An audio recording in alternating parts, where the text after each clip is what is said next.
Həlvacı Məciddə deyir, Sovet dövrünün quş südü şirniyyatı var. Bir baxaq görək.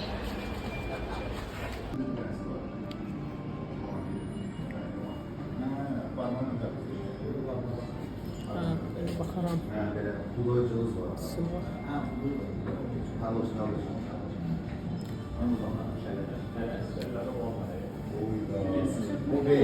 Çox tatlıdır. Qəndiniz də möhtəşəmdir.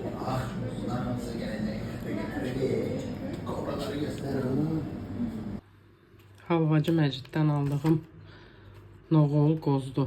Möhtəşəm bir şeydir. İrmik alma halvası, pistaşka əzməsi ilə, püstə əzməsi ilə.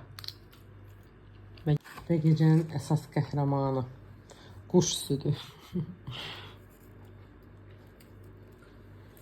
Sən də bir rəy bildir. Nədirsə yaxşı. Biraz da bir bərk getdi bu dəfə. Baxın görün, quş südü deyəndə yumuşaq nəsə bir şey başa düşdüm mən. O yaman sərtdir. Xaldenikdə qalıb ona görə. Xaldenikdə qalıb. Çox soyuqdur. Yaxşıdır. Olmalı. Adı kimi var. İsti halda pambıq kimi olur.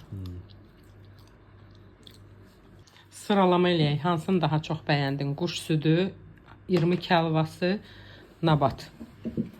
Mənə sual versən də. Birinci yerdə quş südünü bəyəndim, ikinci yerdə nabatı, üçüncü yerdə bunu. Bu da pis deyil, amma tadı biraz fərqlidir.